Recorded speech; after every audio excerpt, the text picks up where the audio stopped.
ॐ यो देव सवितास्माकं धियो धर्मादिगोचराः प्रेरयेत्तस्य यद्भर्गः तद्वरेण्यम् उपास्महे।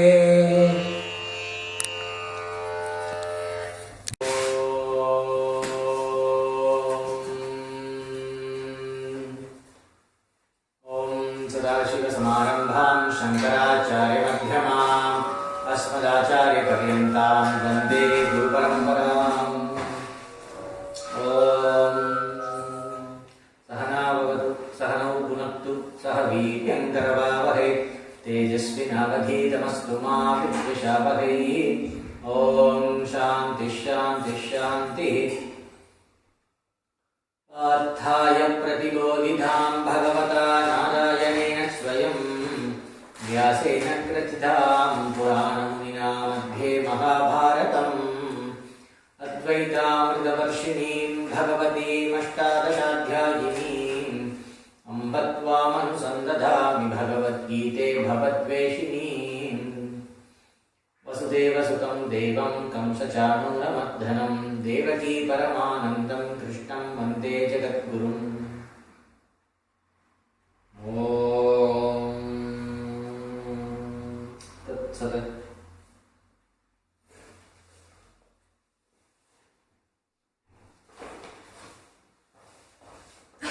Fifth chapter of Bhagavad Gita, verse number 18.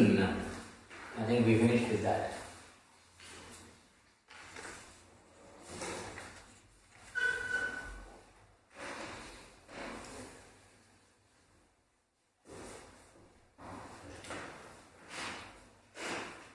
Verse number 18. Wise people are indeed those who see the same, means the same reality, the same Brahman.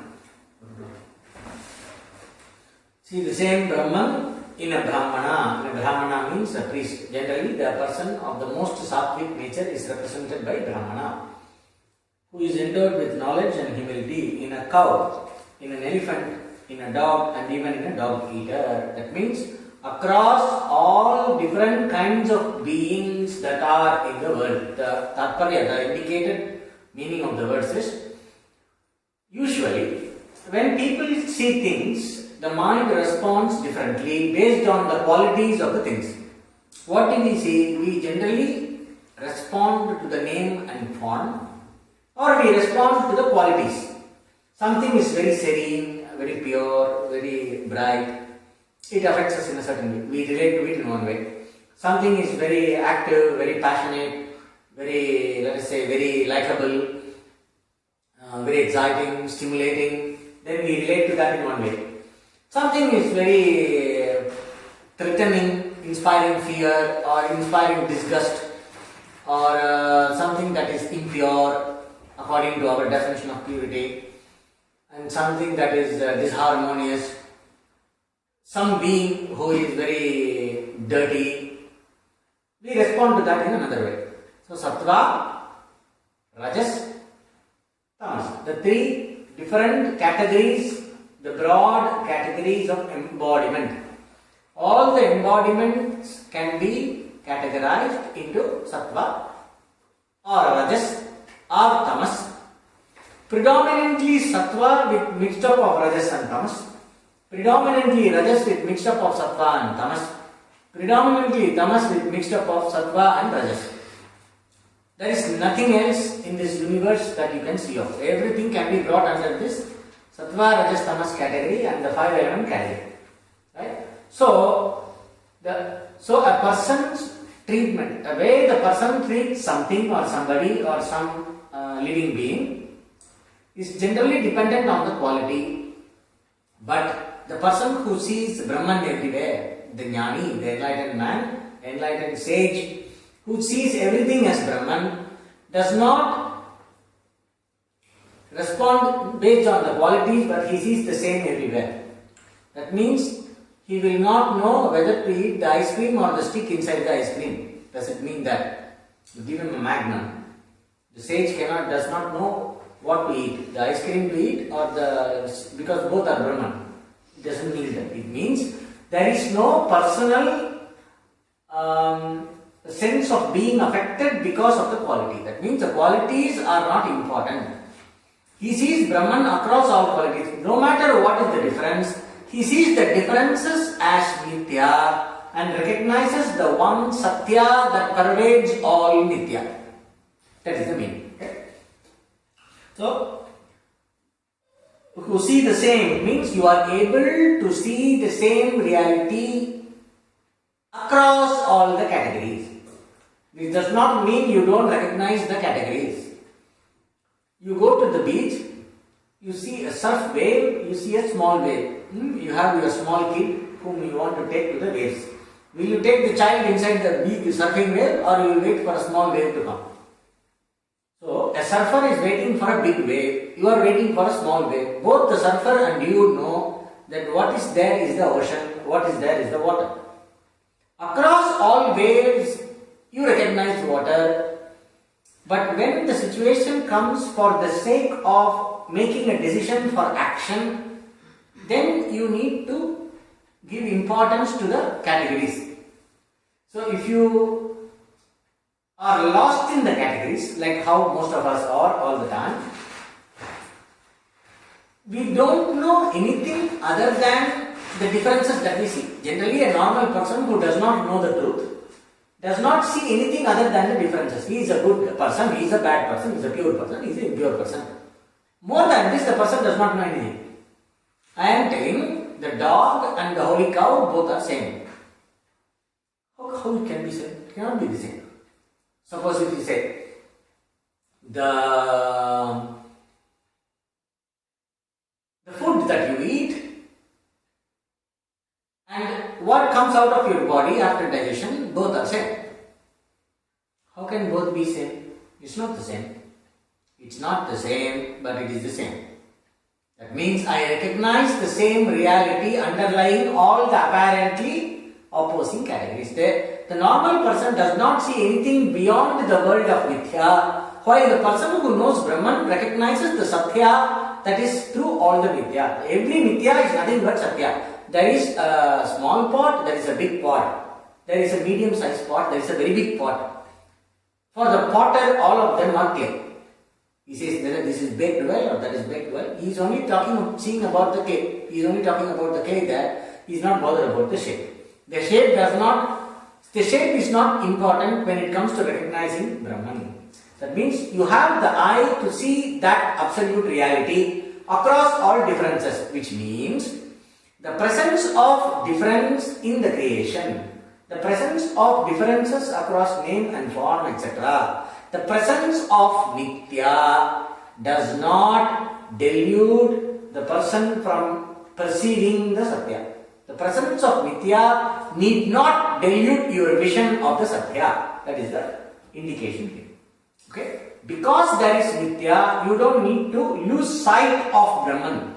It is not that you will see Brahman only in Nirvikalpa Samadhi, in some exalted state of consciousness you are experiencing, and then you come down to the worldly consciousness and Brahman is gone. You have to go back to Brahman. It's not like that. We saw in Viveka Chudamani also about this Nirvikalpa Samadhi being an accessory for knowledge. So here it says the Brahman, who see the same in a Brahmana and the cow elephant in a dog and even a dog eater. Okay. So which means who see the same across all differences, who recognize that one reality behind all the differences. The differences are apparent, and the apparent difference does not alter the absolute reality. The vision of the absolute reality is not affected by the presence of differences in the experience. That means the experience of the world does not disturb the knowledge. The sage does not lose sight of the knowledge of the reality when faced with the apparent experiences of duality, which is natural to the mind and the body. Next one. Ihaiva tairjita sargo yesham samye sthitham manah nirdosham hi samam brahma tasmad brahmani te sthitaha.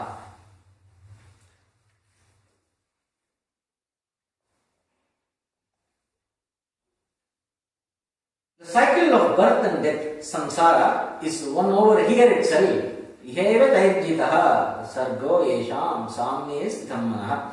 By those whose mind is rooted in that which is the same in everything. Since Brahman that is free from any defect is always the same, the wise people abide in Brahman. We will see the commentary.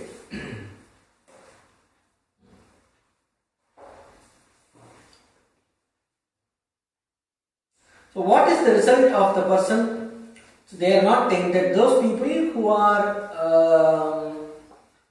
who see the Supreme Being in everything, those who recognize the same reality across all the differences, whose vision of reality is not clouded by the apparent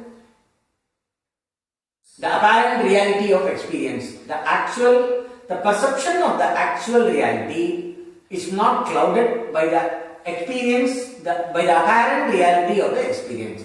The Vyavaharika Mithya does not cloud the vision of the Paramarthika Satya. So for that person, what happens? That person is liberated from birth and death here itself. So what does it mean? We will see in the commentary. Iheva jivat dvireva taihi samadarshidhi panditaihi jito vashikatah sargah janma yesham samye sarvabhuteshu brahmani samabhave sthitham nischali bhutam manah.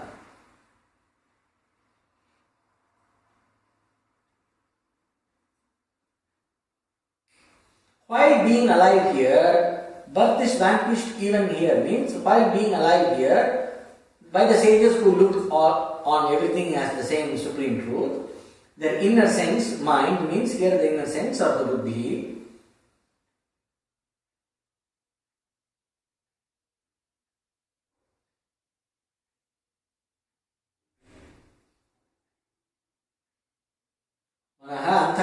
the mind. Here antakaranam he says, not just the buddhi. The Acharya in the commentary says, whose mind abides in the truth. That means not only the buddhi but the chitta, manas, ahankara, everything functions in accordance with the vision that is in the buddhi. See, here it's talking about the commitment to the knowledge. The person who is committed to the vision of everything as Brahman, that person's mind is completely aligned with the knowledge. If the mind is completely, that's why antakaranam here does not mean just buddhi. All the different faculties are aligned with the knowledge. The mind is, that means the mind is free from the habitual error and there is perfect abidance in the knowledge. That's what is said here. Whose mind is committed to this vision of everything as one. Flawless, untouched by defilement, though deluded, seeing Brahman defiled in it. So, you think that it is a different reality in a person who is defiled. There is a different reality of a person who is impure. There is a different reality of a person who is pure. Though people tend to think like this, actually it is not like that. The purity or impurity of the embodiment does not affect the absolute being in whom the embodiment appears. The smallness or the bigness of the wave does not affect the reality of the water. The water in the small wave is as much the water in the big wave. Similarly, the Brahman in whom one body of a Parinte appears, the Brahman in whom body of the person who is picking up trash, and who is cleaning and who is living like a bum, These people who are homeless, usually they are very dirty and smelly.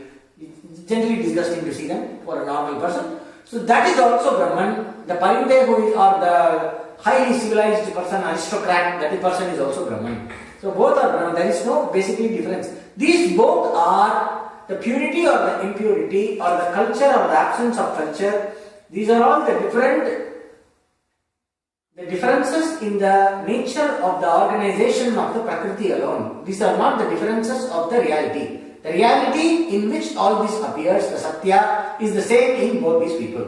That is why Brahman is flawless, means the reality is not affected by these appearances.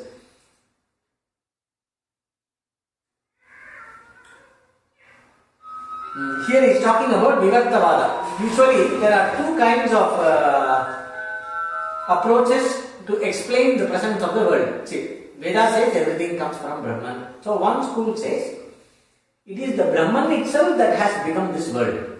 Like how milk became yogurt.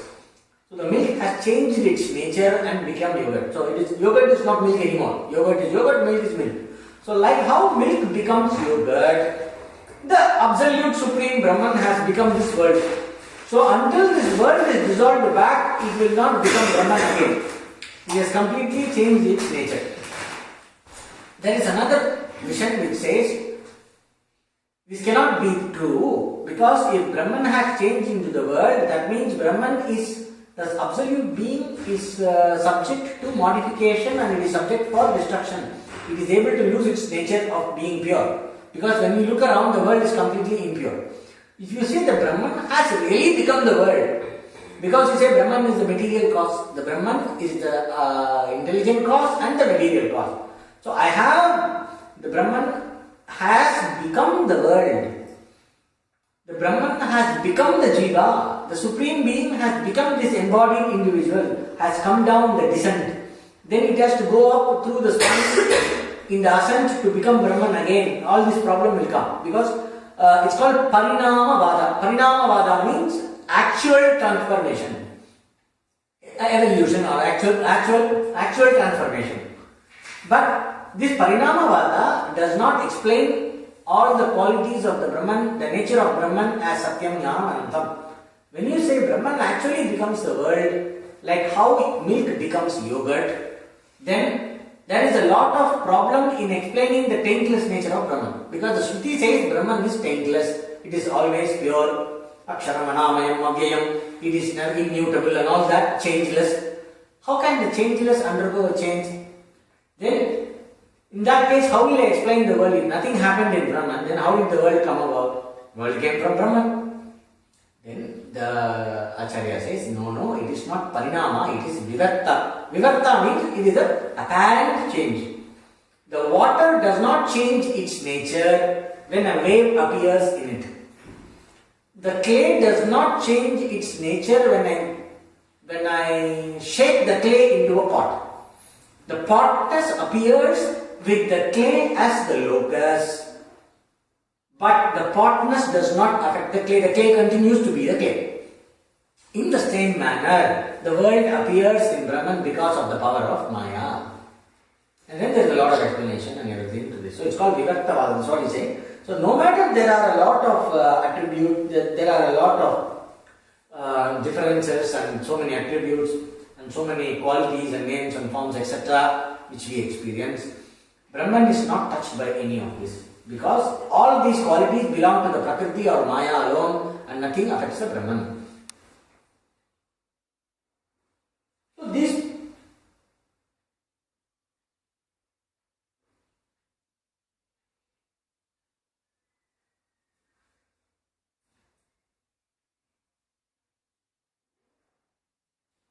because there are different bodies, there need not be different selves. One self in me, one self in you. Now I got enlightened. How about all the people? Everybody should get enlightened. I got liberation.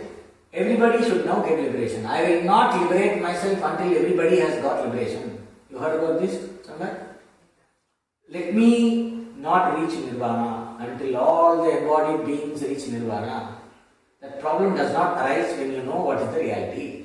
Because if you talk to somebody who knows the nature of Brahman, he will tell you, I want to be liberated. They will say, you are not bound. Because bondage is a dream. Nobody is bound anyway. So that is why the teaching solves the problem, because there is no problem. If there is a problem, teaching cannot solve the problem. If there is a problem, I have to do something about it. I have to work out with your karma. I have to go into your unconscious mind. I have to chant mantras for you. I have to do a lot of things to make you free. Slowly, little bit, I make you free from samsara. Life after life, step by step. It's a very romantic dream. But actually speaking, the self in me is the self in you, is the self in the Lord, is the self in everything. Consciousness is not conditioned by space, time, embodiment and qualities. Since consciousness is not a product of mind and body and the qualities and embodiment and the different aspects of nature, since consciousness is not a product of space and time, it is prior to space and time. The space and time does not restrict consciousness. So it appears as though I am sitting here, the self in this body and the self in your body. Looks like there are two selves. Then you will say, no, there is a Supreme Self sitting up there. They are all different rays of light of the Supreme Self shining in the heart. This is another theory. Now, there is one Supreme Self, I am a part of the Supreme Self. When I say, I am a part of the whole, then I am bringing quantitativeness there. See, I say this page is a part of the book. But Brahman is avyayam, partless. Shruti tells Brahman is partless. The word for akhanda, Sachidananda Swarupaha. Akhanda means without any parts, without any demarcations. Without any demarcations means how can we talk about a part and the whole? Then where is me being part of Brahman? You are one little spark in the big ball of Brahman light.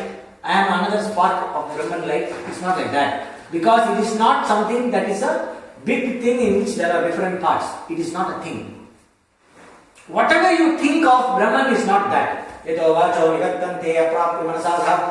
words stop and the mind comes back without being able to comprehend, that is Brahman. No? So where you cannot conceptualize Brahman, the absolute, in any of the known categories.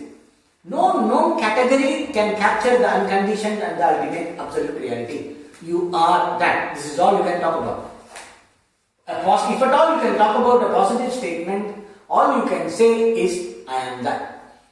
More than this, nothing can be said. Whatever you say is a limitation. Because space, as long as there is no space and quantity, how can there be a part and a full? So, there is no Brahman in me and Brahman in you. There is only Brahman in which everything is. So when in consciousness everything appears, it looks as though there is a Brahman in you and a Brahman in me. It's like, I have 5 pots here, okay? How many pots are there? 1, 2, 3, 4, 5, 6, 7, 8, 9, 10, 11, 12 pots are there. So in space there are 12 pots. Now, in all the 12 pots there is space.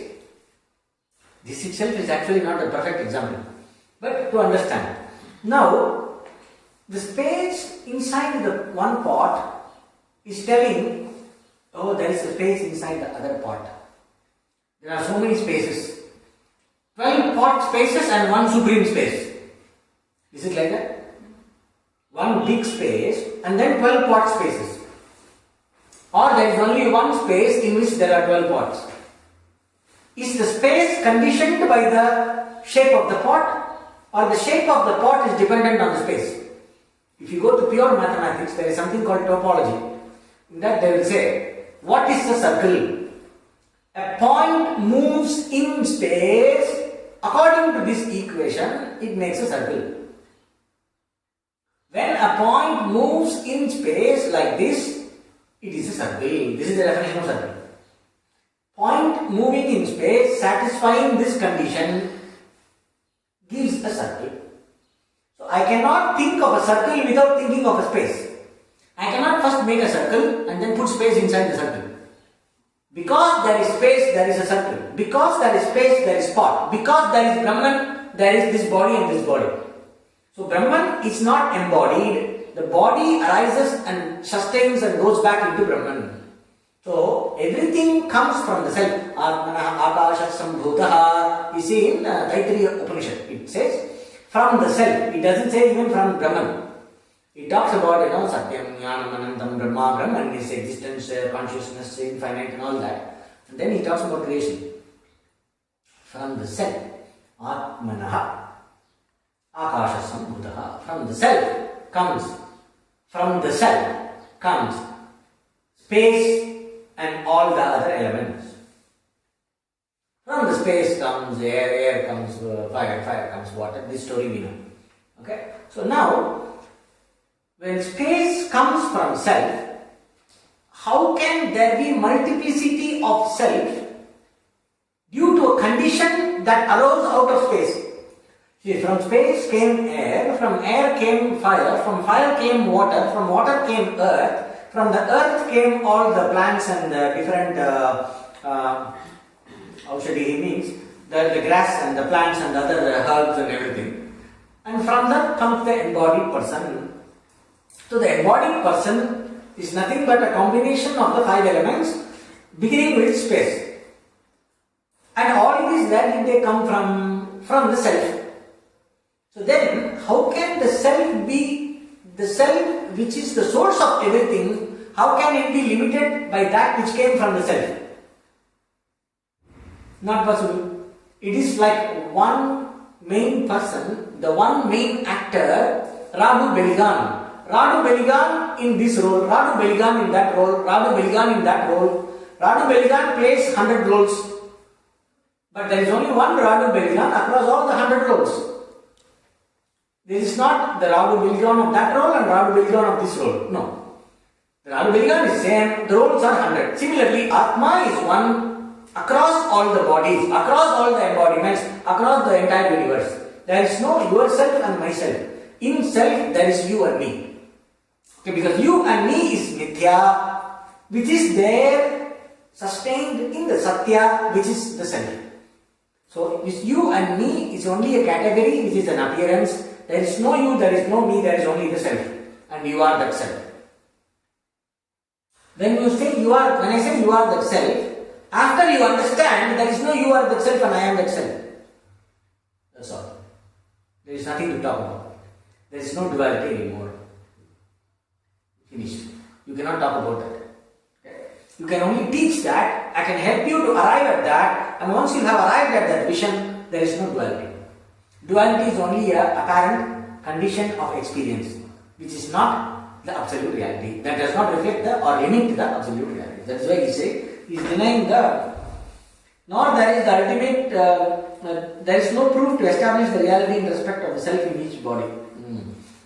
Brahman is one and the same. So, when the person sees this person who is a jnani, who is the one who is aware of oneself as Brahman, he does not see different persons there, he sees only the Brahman across all the persons. This is the explanation. Here, what does it do? Samam Brahma ekam cha tasmat brahmani eva te sthitaha tasmat na dosha gandha matram api tan sprushati dehadi sanghatha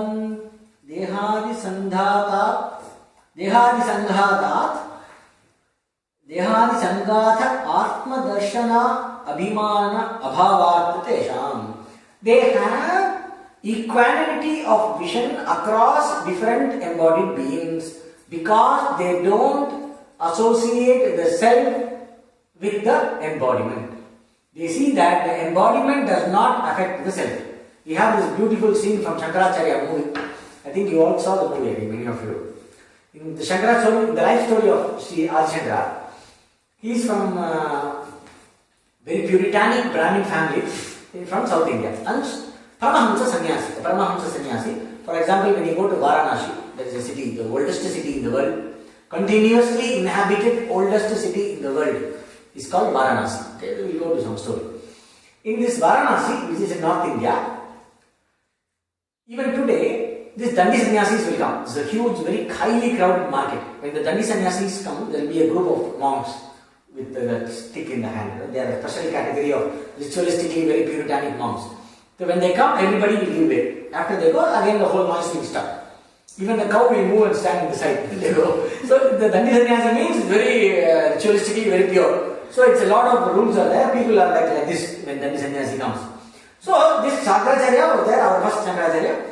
He was coming out of going to take bath in the Ganges, and there was this Chandala. Chandala means the one who is here in this context. He is the person who is burning the dead bodies, no? The cremation ground worker. Supposed to be like not part of the mainstream society, so you are not supposed to be in touch because he carries a different kind of energy, and he will disturb the harmony of the his energy will disturb the harmony of the prana dynamics in the active society. So he is another category, he is in his own world. It is not that he is looked down upon or something. That's what this story will tell. What you hear from the Westerners, concept of caste is something else. It is their own, whatever they cooked up by themselves.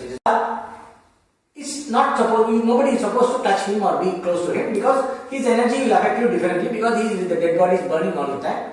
So he is to be treated differently. Now, this Chandala comes with a pack of dogs in his hand. For like our park, you see different Chandalas in the park doing with dogs. So like this Chandala comes with 4 or 5 dogs in the leash in the way of Adi Shankara, and then he is drunk, he is like this and he is coming. Shankaracharya is coming there, and then the disciples say, move, and he said, hey, move, give way, because he is afraid that he took bath and he is going to have darshan of the Lord, and he is afraid that this man will jump on him and then he has to take bath again. It defiles, it makes you impure, and then there is a lot of things you have to do. So he says, move, and then this Chandala is laughing, ha ha ha. He doesn't mind, he just looks at him like this and continues. He says, move, Acharya is coming, move, give way. He says, where to move? If you are talking about who should move, you want the body to move or the self to move? The self cannot move because I am everywhere. I cannot move anywhere. If you are talking about the body to move, your body is as impure as my body. How does it matter? Then Shankaracharya realizes there is somebody else here. And then whoever sees the Supreme Self in everything and sees everybody as the same and recognizes the Brahman in every being, that person, whoever is having that vision, that person is my teacher. And then he falls at the feet of the Chandala. Like how he would respect his own teacher. And then that episode is over, then he goes on. So then he composes 5 verses on the greatness of those who see the vision of the Supreme. It's called Manisha Panchakam. You can Google it. The text Shankaracharya composed in this context. 5 verses in praise of the enlightened people. Called Manisha Panchakam. The 5 verses on the Manisha means Manisha here means master. The 5 verses on the master. Manisha Panchakam is called Shankaracharya. So you can read. He composes this verse. So here that's what the person, they are free from the abhimana because of the vision of the one self across all embodiment, and they understand that no embodiment is pure and the self is never impure. No embodiment is pure, absolutely pure, and the self is never impure. So I need not entertain differences in my emotion or in my vision with respect to the embodiment when I am able to see that one reality which is the purest supreme being across all people and across all beings. So that is the teaching here. So this is so the moment even when Shankaracharya, who was the benchmark of realization, even he could get into the habitual error of seeing the difference. And he had to be brought back on track. Hey, you are too much into ritualistic purity after becoming a Paramahamsa. Why are you hanging on to this ritualistic purity? Why is your mind constantly obsessed with this? So the Shiva comes to speak. So what we understand is, because he is a great Acharya, we don't want to think that Shankaracharya made a mistake. Instead of that, we consider it is a drama played by Lord Shiva to demonstrate to the world. So unless this situation comes, it is a secret deal between Shankaracharya and the Lord to make a drama, so that these 5 verses on the nature of the supreme person with the supreme vision, the nature of the enlightened can be told to us, so that we can appreciate. This episode helps us to appreciate the concept, helps us to appreciate the reality which is not affected by the apparent differences. So we consider like this. This is not, you don't have to say that even Shankaracharya did a mistake. People are not free from mistakes. That is not the point here. The idea is to understand this is called Leela, the play of the great beings for our benefit. Unless this play happens, we don't get these 5 verses on the master. And we don't get to see this example which helps us to be more established in the knowledge. This is how we take it. The next one. Here he is refuting a certain argument given by the one who is objecting. Say, you say that this person is not tainted by anything. So the previous verse tells you this person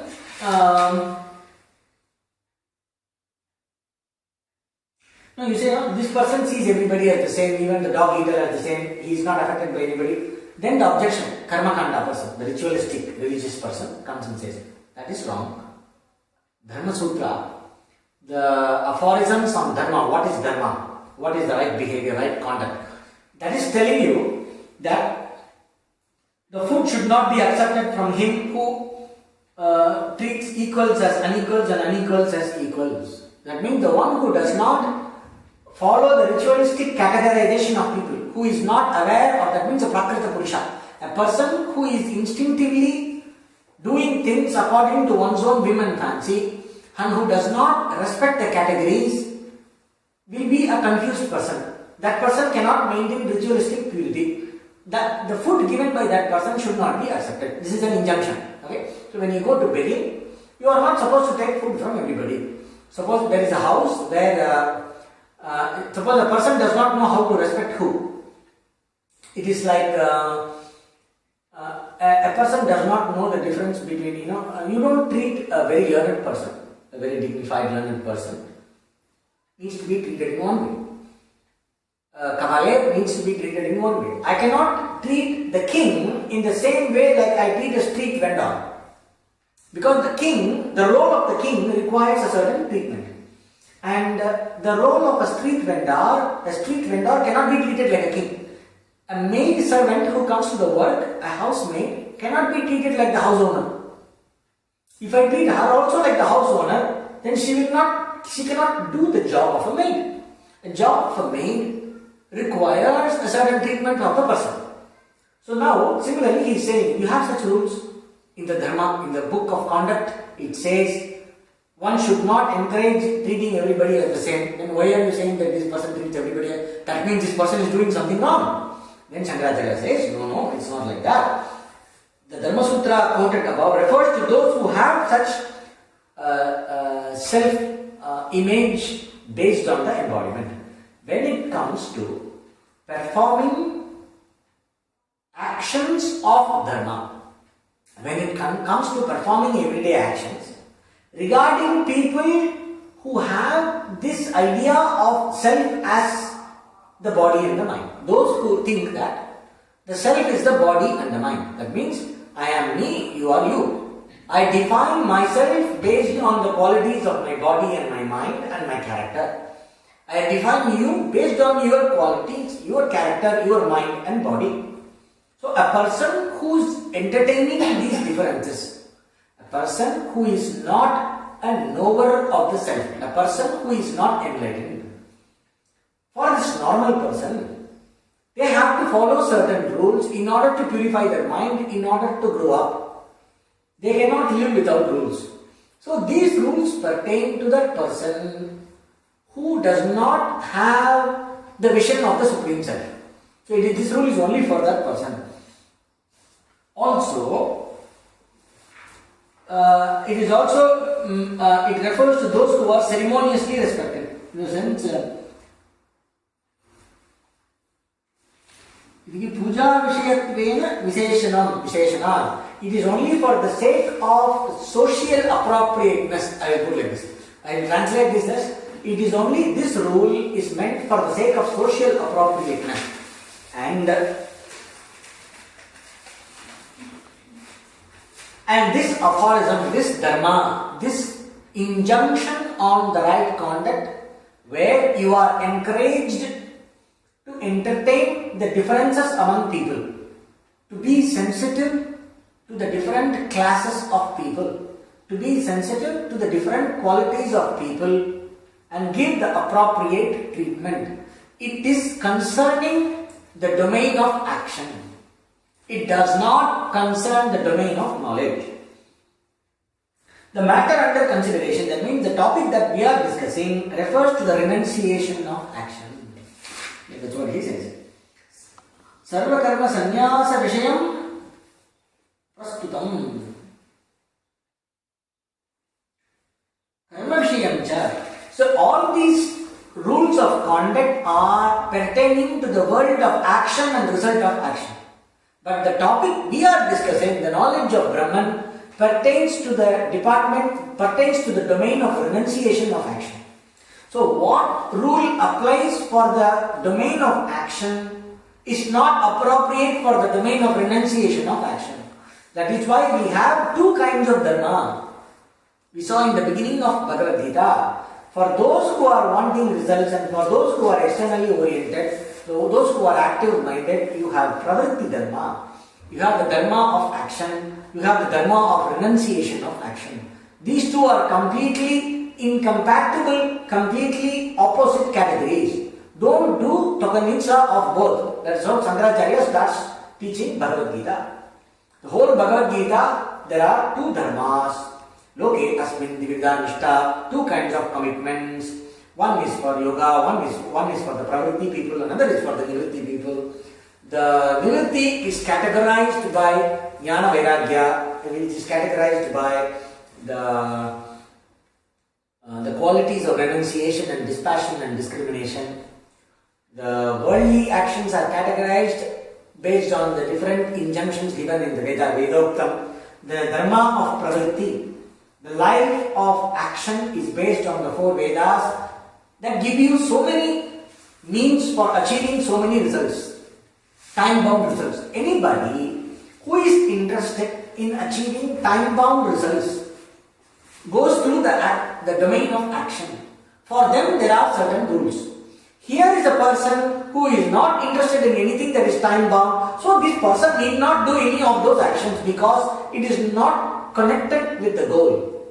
So the dharma of a nivritti, a person who is devoted for moksha, a person who is devoted for liberation, the dharma that governs this person is very different from the dharma that governs that person. So don't apply the rule of a karmi to a sannyasi.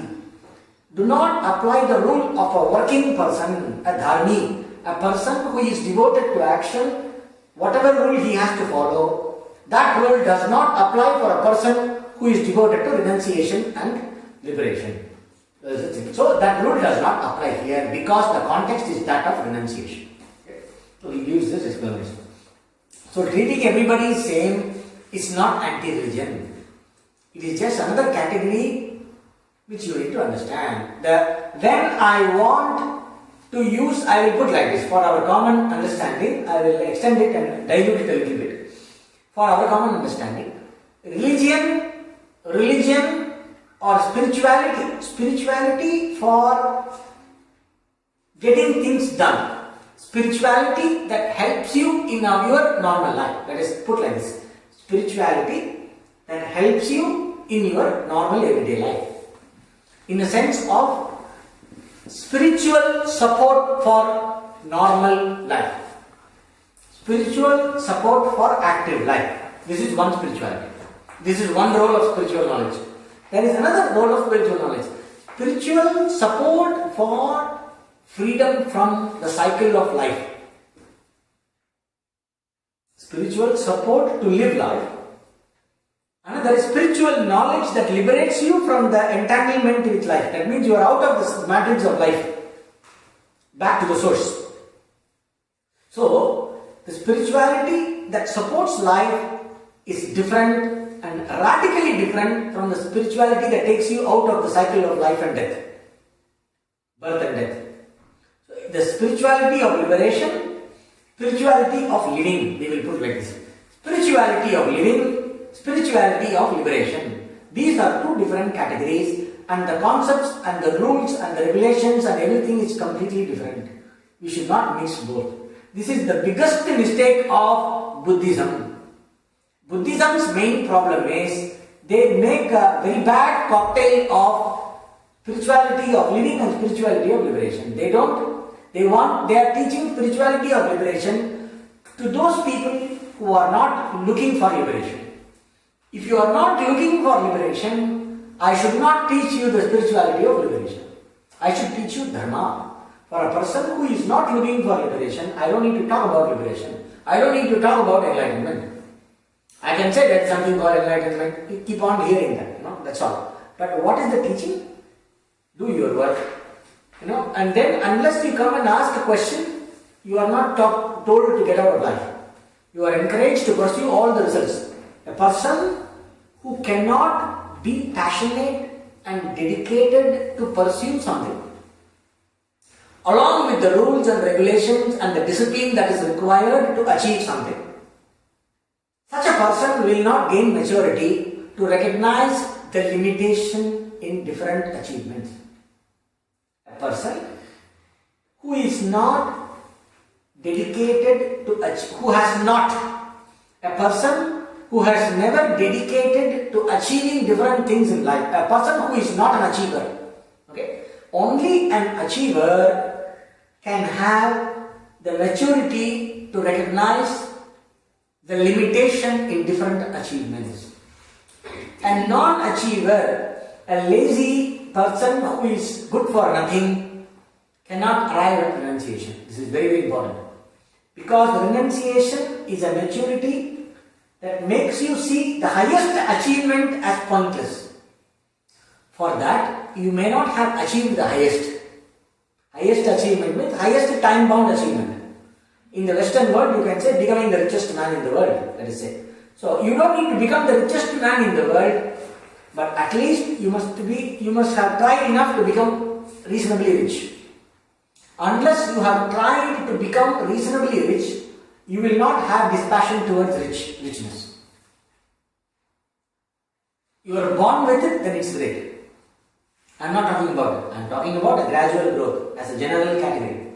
So a person who has not achieved anything in life, who is not capable of working towards an achievement, will not develop the maturity necessary to recognize liberation as a goal. This is very important. So, the Veda does not talk about liberation till you ask the question. But it puts it, the concept of liberation is woven into the other teaching. You are asked to meditate upon the nature of Brahman when you are doing a ritual. Every day when you are doing Sandhya Vandanam, before making all the offerings to the gods, I am supposed to meditate that the self in me and the self in the sun is one. Asavadityo Brahmaivaham Asmi. This sun that I am meditating upon as the Lord is Brahman. This sun is Brahman. I am Brahman. I am Brahman alone. I am also Brahman, or I am that Brahman. This sun is Brahman. Swaraj. This sun is Brahman. I am that Brahman. I meditate on that for some time. And then only you give all the, Aditya Tapyami, Som Tapyami, I offer for the sun, I offer for the moon, I offer for Antaraka, Brihaspati, all the planets and all the different embodiments of Vishnu. All that comes later. But if I know I am that, if I really have the knowledge, where are the gods for me to offer? Right then your samsara is over. But here it is only a bhava. It's only a feeling that empowers you to perform a ritual. I recognize this is the same Brahman which is everywhere, and I am always kind of in touch. I am in touch with the vision, but I have not imbibed the vision. That is why living a life of action according to the teachings of the Veda, according to the dharma told by the Veda, if I live my achieving life, if I live my life as an achiever, guided by the Veda, I cannot be lost in my achievements. That is why the whole Vedic dharma allows you to achieve all your targets, but without losing sight of the ultimate. It's like, it's like a sugar-coated tablet. You have a tablet. If you want to give a tablet for a child, if the tablet is very bitter, it will spit. So you coat the bitter tablet is coated with sugar. And then you put it in the mouth. By the time it is doing you put some water and make the child swallow. It's done. Job is done. So, like that, a person who is not mature cannot take Brahmajnana. But I package the Brahmajnana inside all the rituals, inside all the stories, inside all the this will help you to get that, this will help you to get that. It says the one who will Annava, Annado, Bhavati. They say the person who sees everything as Brahman will become rich in food, he will become rich in cattle, he will become very famous. Veda says. You read that. So then what you say? I should chant this every day. So the ritualistic person chants this during puja. He will do this, all that, and then he will chant this during puja. He knows the meaning because that person has studied Sanskrit, ideally, has studied Sanskrit, has studied grammar. He knows the meaning of all that. It doesn't register. It's like you go to the supermarket, you see Prahar, a smoker. Okay? A smoker goes to a supermarket. He sees all the nice products for health and everything. He also sees while his mind, he also sees a shelf full of cigarettes, different cigarettes, cigar. Where his mind will go? He will be looking only for Marlboro. Where is Marlboro? The moment Marlboro is there, everything blacks out. When he is desperate for a cigarette. Right? When a smoker is desperate for a cigarette, other than a cigarette packet, nothing registers in the mind. Or once the cigarette registers in the mind, everything else refuses to register till he has a puff. Similarly, a person whose mind is addicted to achieving so many results, the intellect that is clouded by the smoke from the rituals, you have a lot of fire rituals, a lot of smoke. So the monks in India, they tease householders. He's a householder, he has a smoke buddhi. His buddhi is full of smoke. You have too much of smoke, working with the smoke, your buddhi is full of smoke. They tease householders like this. So your smoke buddhi, you are only very keen on getting a lot of things. Oh, I should get some cows, I should get some money, I should get some house, I should have children to do this for me, that for me. You are rushing behind results. So this, say you are Brahman, in the middle it comes of all the rituals. I am Brahman, it doesn't register. Okay, he is only, I am Brahman, I am Brahman. Okay, what is the next ritual? Because the mind is a donkey mind, so it will not register. But it is over. One fine morning, it will register because the rituals have a purifying effect. So, Veda does not give you a mantra simply like that. Okay, you want a son? Here is a Putra Kameshti Yajna. You do this yajna with the ritual, you will get a child. Great child. If you want to do the yajna and if you want to chant the mantra, 3 times a day you have to do Gayatri, you have to do Sandhya Vandanam, you have to do Agni Hotram, you have to do Samhita, you have to do Brahma Yajnam. In all these actions which are done every day, obligatory action, but what will I get by doing all that? Nothing. But if you don't do this, you cannot do that. Okay. Then you have to do, because you become unqualified to use a mantra. It is like telling, if you eat meat, if you drink alcohol, if you smoke, I will not give you mantra. But you want mantra. Mantra is like a nice cake there. I want mantra. So, 1 year, no smoking, no alcohol, no meat, nothing. After that, every day pranayama, every day chant this. Then you come, I give you mantra. 1 year you do that. After 1 year mantra. After taking the mantra, now you continue to abstain from alcohol and wine and cigarette and everything. And you can do the mantra. If you are taking something, if you are doing some nonsense, 3 days you cannot do mantra. If you don't do mantra, you go down on your progress. Like that, lot of rules are there. So this everyday obligatory ritual takes care of your mental purity. Then over a period of time, as the mind gets slowly purified, the smoke clears.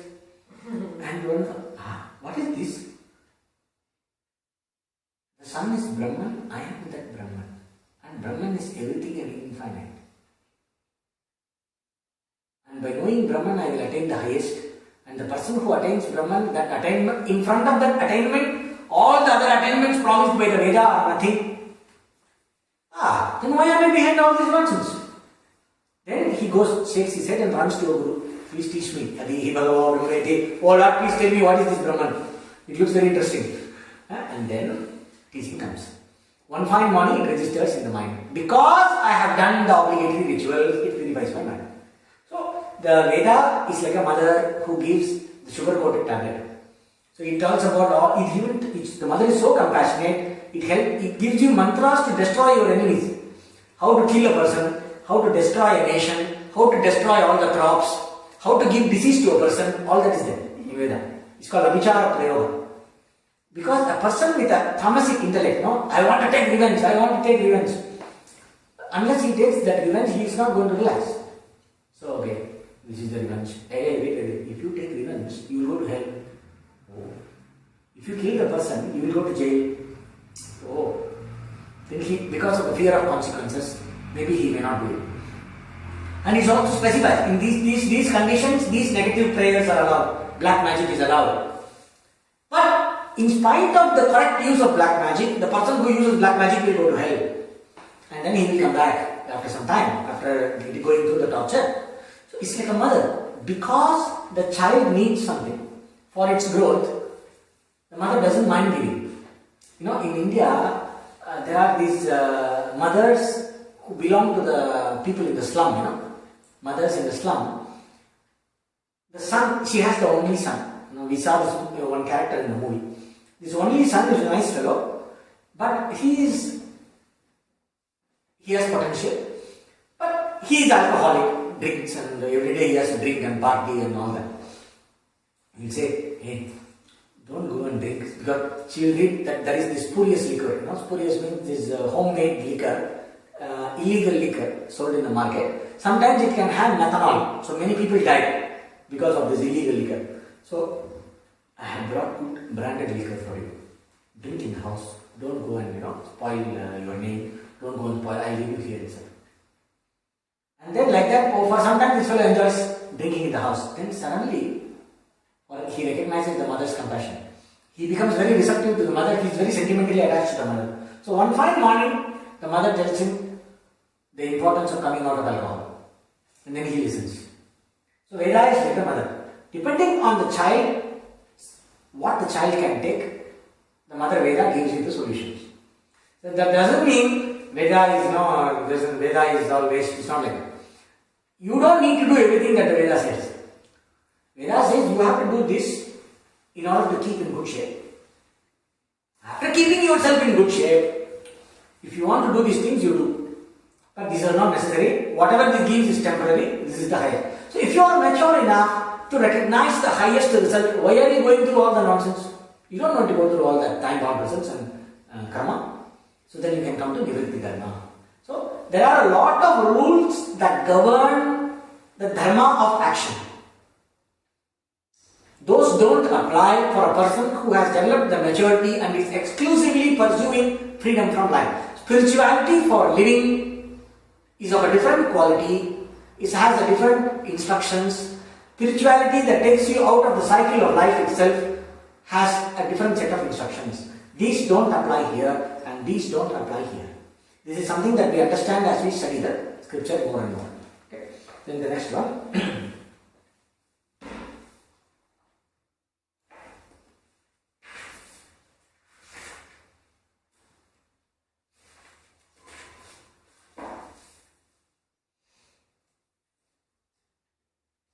What do you get by what happens? This person,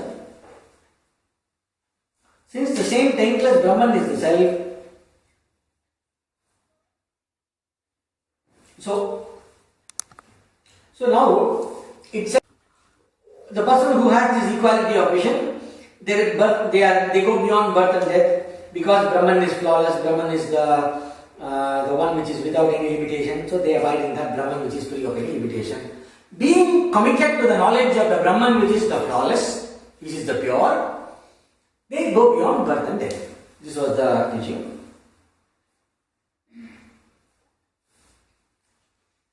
Since Brahman that is free from any defect is always the same, these wise people who abide in Brahman, and such people cross over the cycle of birth and death while in this life itself. Now, what is the result? What are the characteristics of the person who is having this knowledge of Brahman? The one who knows Brahman, prahrishyet priyam prapya, nodvije prapya cha apriyam, sthirabuddhir asammudho brahmavid brahmani sthitaha. The one who knows Brahman, who is established in Brahman, whose knowledge is firm and who is free from delusion, will not rejoice over gaining that which is desirable, nor would that person resent gaining that which is not likable. In Aparoksha Anubhuti, there is a text by Shankaracharya. he talks what is asana. He explains the 8 limbs of yoga for an enlightened person. Asana, that forms that by gaining which one acquires firmness, the highest kind of firmness and the highest kind of comfort, from where one does not shake or is disturbed by the pairs of opposites. That is asana. That means abiding in the knowledge of oneself as Brahman. Patanjali also says asana is that which makes you free from the pairs of opposites. Athat Dandvam ananikhataha. You become unaffected by the pairs of opposites. So the ultimate asana is the resting of the mind in the knowledge of oneself as Brahman. Okay? So here he says, the person whose intellect is awake, whose knowledge is tad buddhyas tadatmana tad buddhayas tadatmanas this one. Na prahrishye priyam prapya. You do not, this person will not delight or jump when what is very likable, what is very desirable is attained. This person will not get too delighted or lose the balance and get excited. Or this person will not get resentment by obtaining what is not desirable. Means, what is desirable for the mind and the body, you can say, hey, this person with the knowledge of Brahman is seeing everything as Brahman. Then where is the concept of desirable and undesirable comes? Pleasant and painful. This concept itself is not there for the person. No. What everybody considers as pleasant. For common sense, what is pleasant? For common sense, what is unpleasant? That is, what is pleasant by experience. What is unpleasant by experience? If you prick a Brahman, if you prick a enlightened person with a needle, he will shout, you are affected by the pinprick. If you give massage for the enlightened person, you say, very nice, thank you. God bless you. You are affected by massage. You are enjoying the massage and you are shouting for the pinprick. You are not enlightened. But then they will quote some people. There was a great Mahatma called Trailanga Swami in Banaras, okay, in Varanasi. There was a great person. He lived for 300 years, and till 1890 he lived. 1880 something he lived. He has been living from 1585 or 16th century onwards. He has been living 300 years. It's a record there. Record of him living there and a lot of things. It's all very well recorded, well documented person. Okay. So this person, he will take bath in the ice cold river Ganga and come. He will be floating in that. He will be floating naked in that ice cold river and for hours, days together. He will be just sitting on the water like this or floating in the water for days together. And then in the hot summer, he will be lying down in the blistering, you have this asphalt. He will be just lying down in that in the hot sun midday, burning. If you lie there, you will get blisters. Nothing. The body is completely unaffected. He will walk through fire. Water will not get him. Fire will not burn him. Physically, nothing will happen. That is enlightened person. Somebody will say. That is called Bhuta Siddhi. You get mastery over the 5 elements because of certain practices of yoga. That is not what this enlightenment is about. It means for an enlightened person, if you ping, that is why they say Buddha died out of a poisoned meat. Somebody offered him some poisoned meat and then he died. This is one story from Buddha's life. I don't know how far it is true, but it is possible. If you give poisoned food, Socrates, they gave him poisoned hemlock and he died. So, but this person, Trailanga Swami, he used to drink poison. Somebody tried to kill him and give him some poison because some local sadhus were jealous. They brought him poison. He will drink poison. And then sit and laugh and talk around. Nothing will happen. Somebody brought him some poisoned milk and he drank the poisoned milk and from this ear poison came out and from this ear milk came out. And he was laughing. So these are all siddhas. So these are all yoga siddhas who have special powers because of certain practices of yoga. It has nothing to do with enlightenment. So when you read stories of enlightened masters, don't get carried away. So enlightened person, the body and the mind of the enlightened person is likely to get affected in the same way like your body and my body. But There is no sense of joy. There is no losing of the balance because of there is no sorrow. Experience does not translate into sorrow or delight. The equanimity or the unruffled nature of the mind is maintained. The mind is not disturbed from its equanimity or peace, no matter what experience the body goes through. No matter what experience the mind goes through. No matter what experience the ego goes through. They walk from village to village. In one village, they offer you a royal treatment. Same thing. No, nothing affected. You don't get delighted. In the next village, they throw stones at you. It's a Muslim village, let us say. They throw stones at you. They tried it. There was a great enlightened master in South India called Sadashiva Brahmendra Saraswati. Okay? He was Avaduta. He used to walk naked all the time. He's a great, one of the highest, considered as one of the highest masters who lived. And he used to walk naked. No, nothing. It's a Paramahamsa. He's a Avaduta sannyasi. It's just one category of sannyasi. They are allowed to go naked. That is their official dress. Yeah? So, this person like this, one Muslim king, it was during the Muslim rule in India. It's around the 17th or 18th century. And this Muslim king got irritated. So he sent somebody to cut his hand. The fellow went and cut his hand. The hand fell down. He continued to walk naked.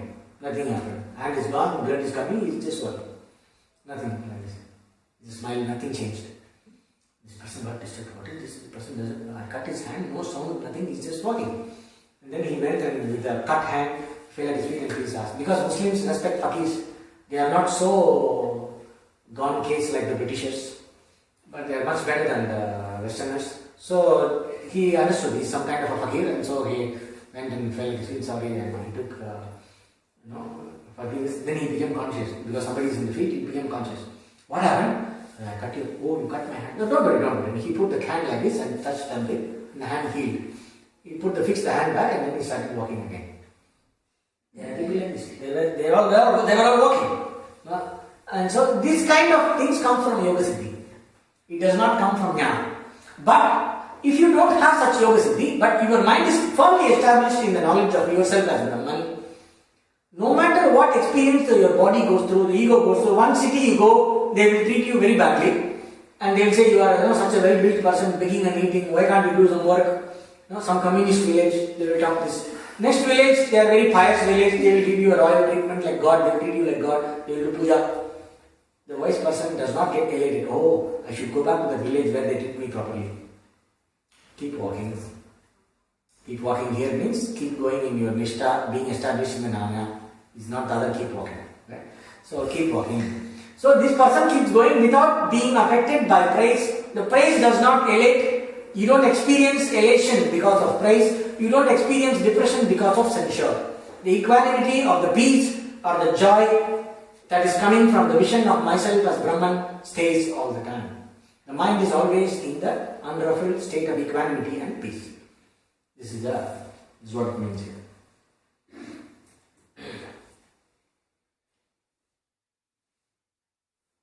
Bahya sparshesh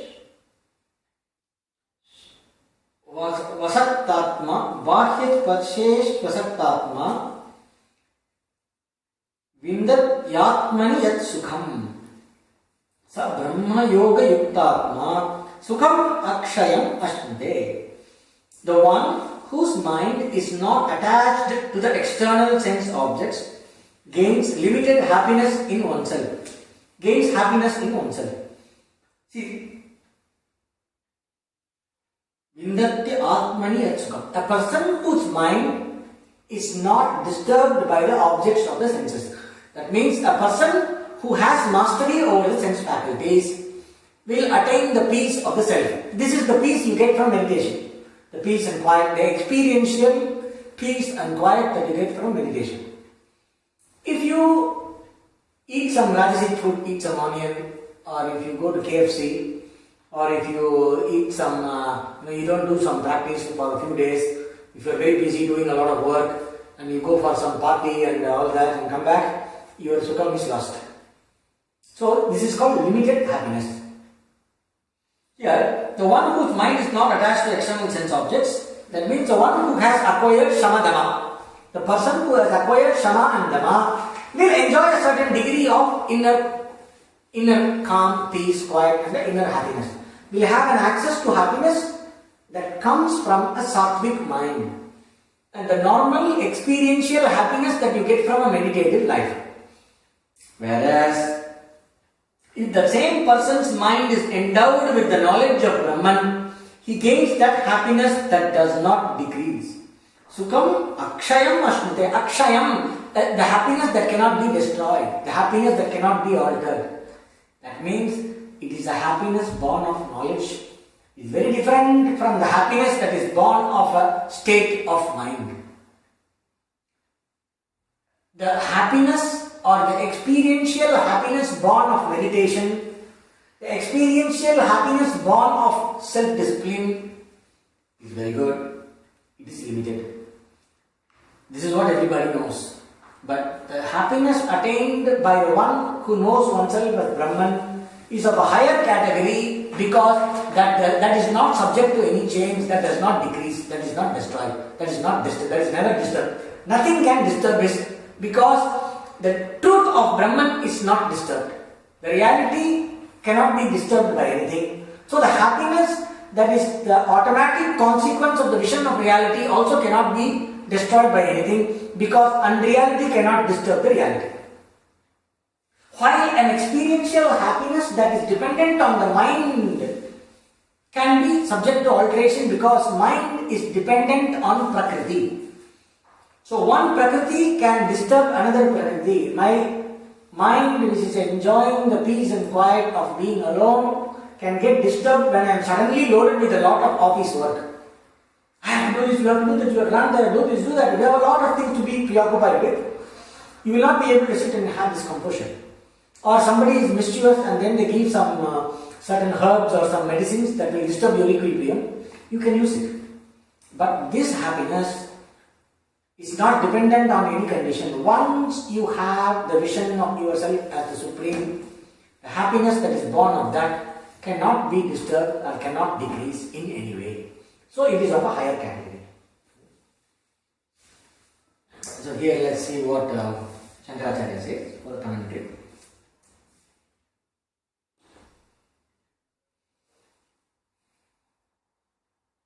Objective, the external objects which are contacted, sound, etc., with an inner sense unattached to them, he does not delight in the objects. He wins the bliss of the self. United with Brahman refers to concentration on Brahman. Contact with that means engagement in that concentration. With immersion so concentrated, a sage wins inexhaustible bliss. Therefore, one should withdraw one's sense organs from momentary objective pleasures, for he seeks the inexhaustible bliss in the self.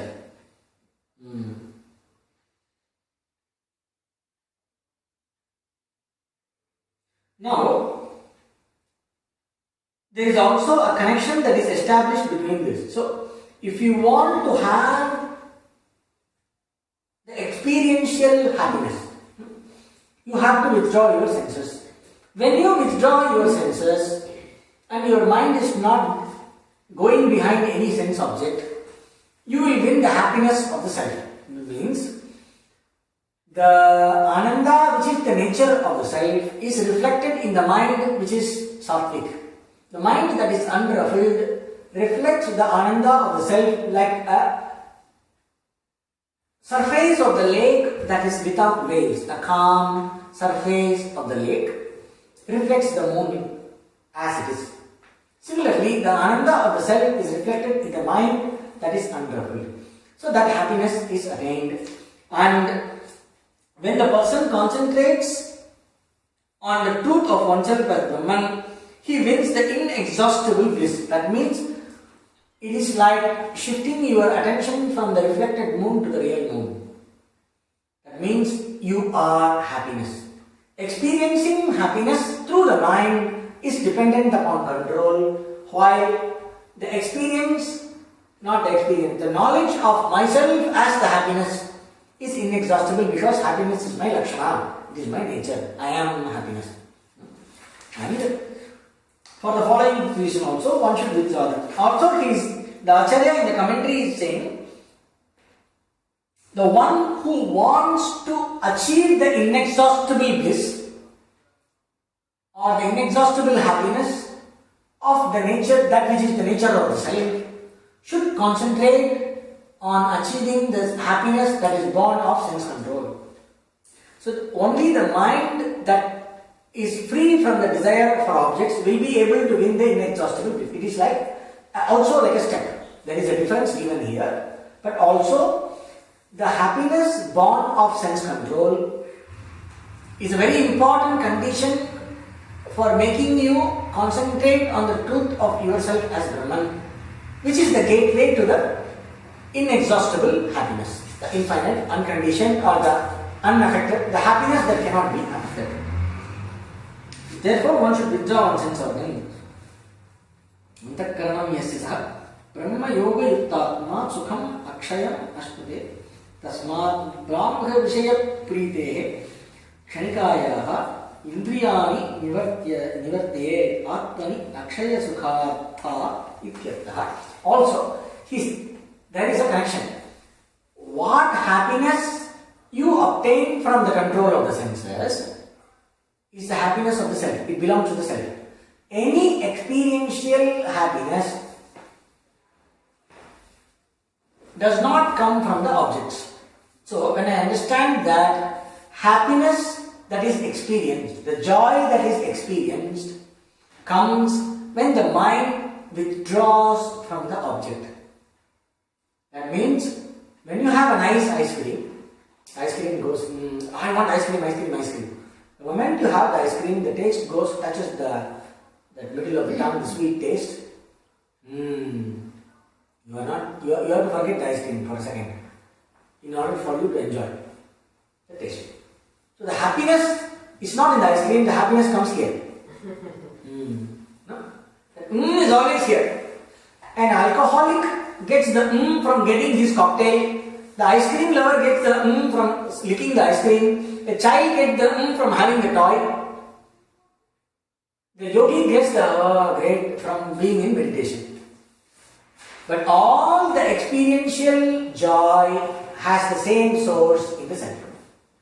So let me develop this passion towards this momentary happiness that comes from objects, in order to open the gate for the inexhaustible happiness which is myself, which is won by the knowledge of myself as Brahman.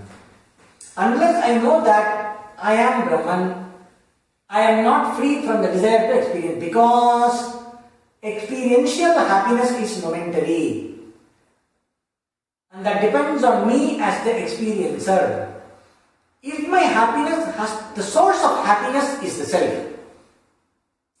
The source of happiness is the Atman, Paramatman. So, unless I understand I am the Paramatman, my happiness cannot be inexhaustible.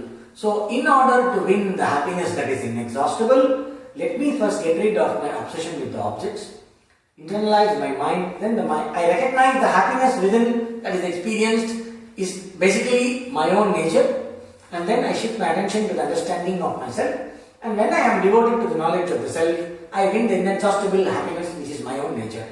That comes from the fact of recognizing I am the absolute reality, I am the absolute consciousness which is infinite and unlimited. I am the Purnam. By recognizing myself as the completeness, which alone is, that recognition is the ultimate happiness, which frees me from the need to look for anything. Then the next one.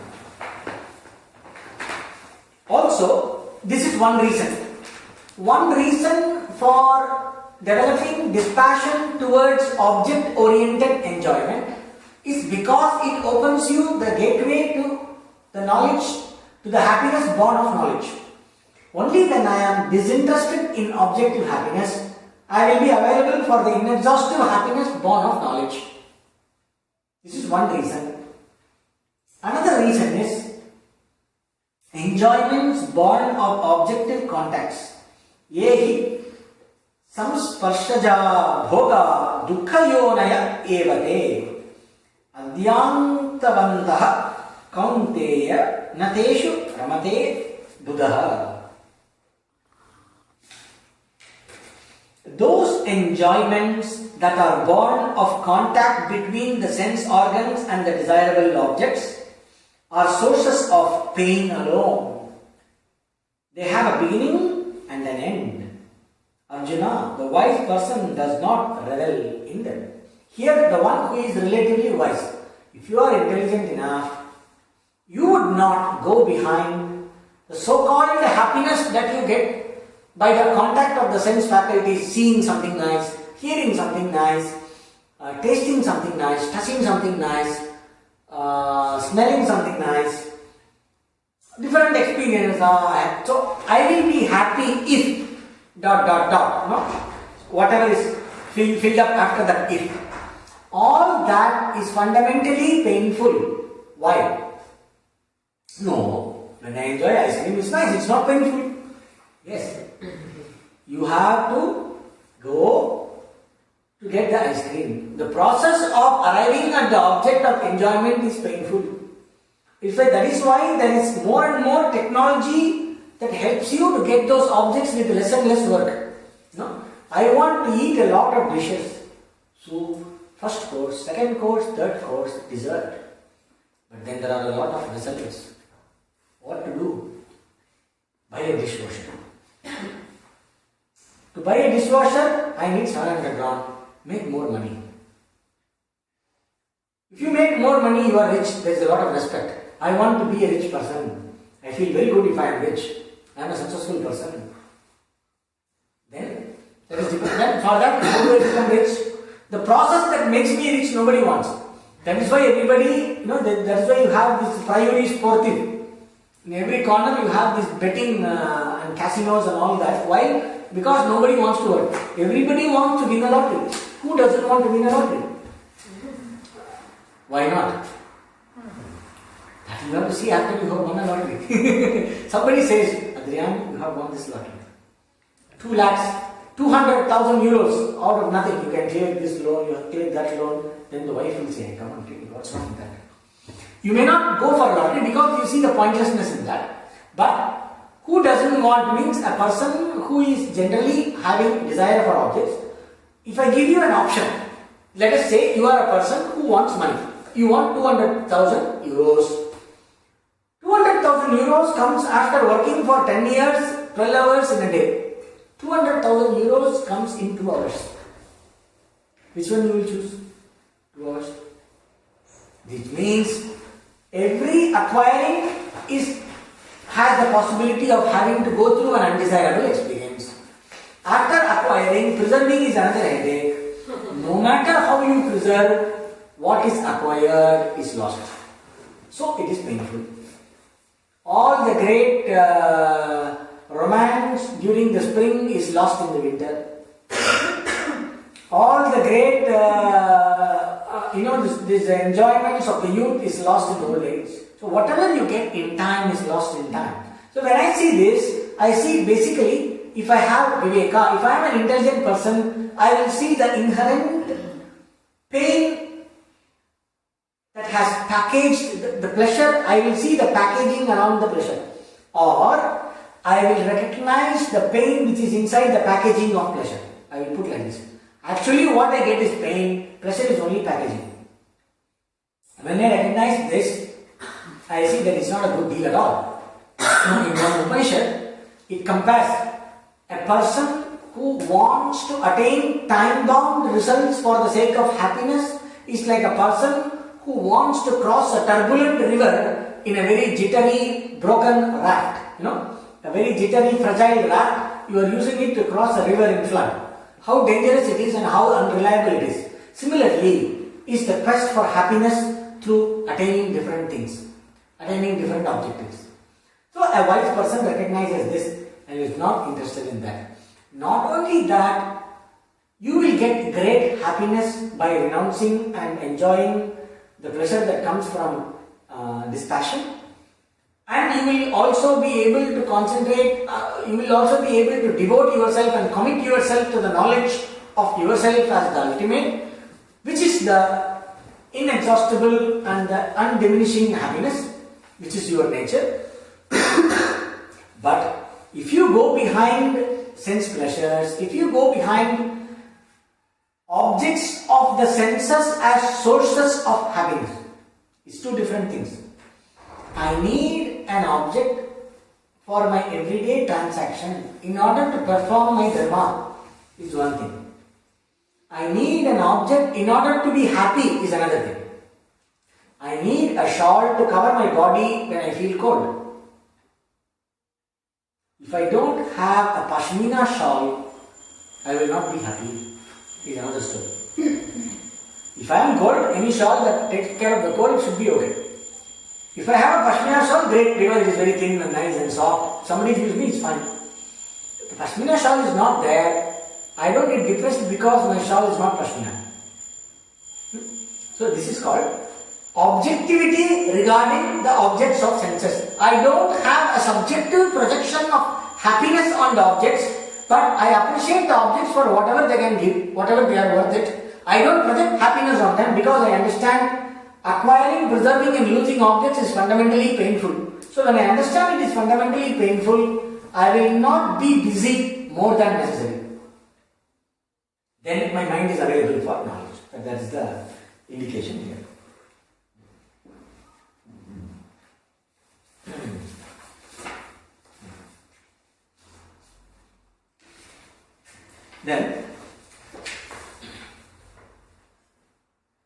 Then the Lord says, Shaknoti haivaya sodhum prak sharira vimokshanad kamakrodhodbhavam vegam sa yuktaha sa sukhi naraha. The one who is able to master the force born of anger and desire here in this world before releasing from the body, before death, such a person is a karma yogi, such a person is a yuktaha, such a person who is one of self-mastery. He or she indeed is a happy person. Who is a happy person? Who wants happiness? Is there anybody who doesn't want happiness? So the Lord says, everybody wants happiness, but sir, you are looking in the wrong place. How to gain happiness? Here is the way. This person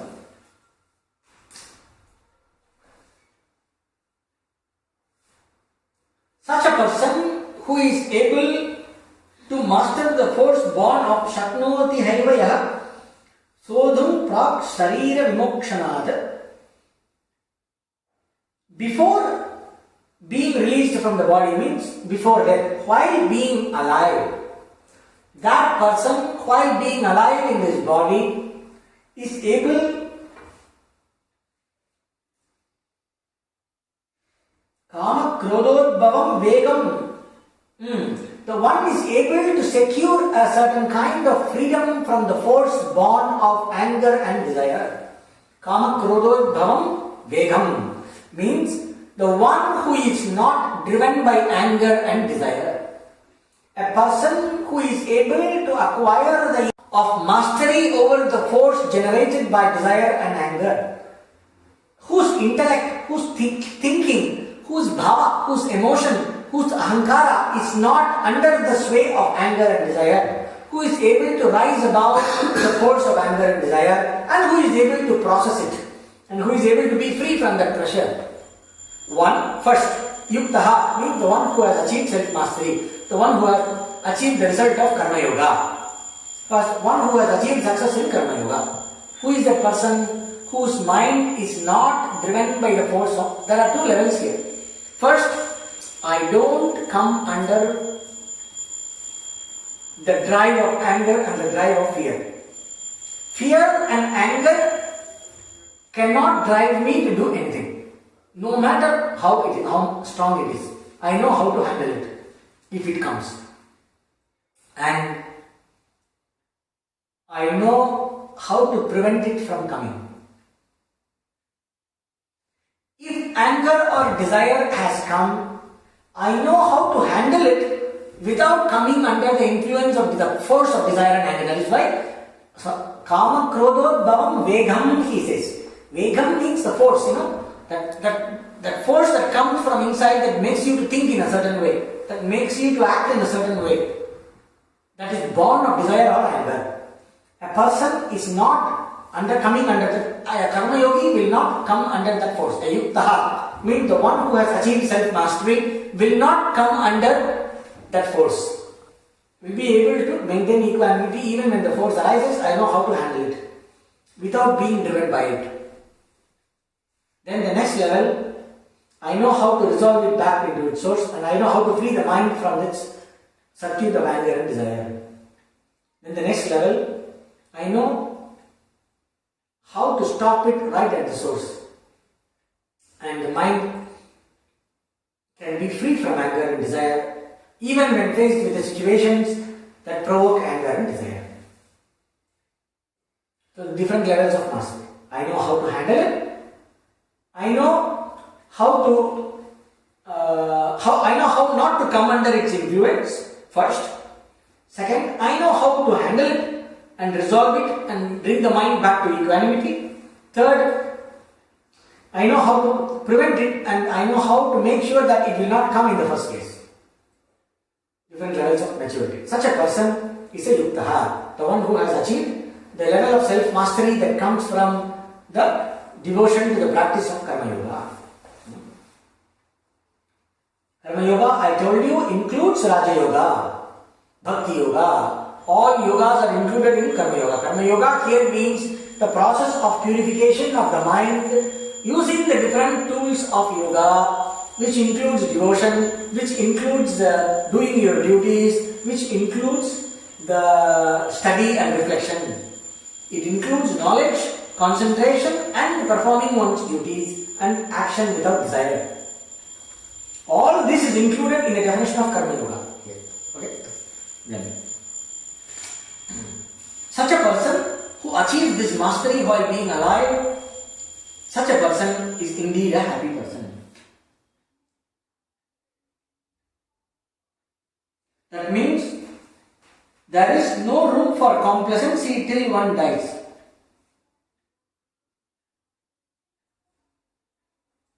Maranam tavat na vistrambhaniya ityartha. Till the death there is no room for you to relax, to have a break. That means in order to, there is no break when it comes to mastering desire and anger. Becoming free from anger and desire is a full-time job till the body falls. Even if you are enlightened, the commitment to the equanimity of the mind, the commitment of the mind to the knowledge means freedom from being driven by anger and desire. In the Zen, there was a movie called Zen. There the teacher will say, let us forget about their ideology, but so you have achieved enlightenment. The disciple will say, yes, master. We will not talk about that. Assuming. What he says, then the teacher says, as enlightenment is infinite, practice is also infinite. That means devotion to the enlightenment. So if you are a karma yogi, if you are devoted to the purity of the mind, devotion to purity of mind is a full-time job till the body falls. Sorry? Okay? The only job. So if you are a karma yogi, this is the only job. In fact, whatever job you do, it's a context where you are only developing this thing. This is the only job. Purity of the mind is the only job. Very good. Chitta Shuddhi. If at all there is a job, every job is a job for Chitta Shuddhi. The only job across all jobs. Very good. Then,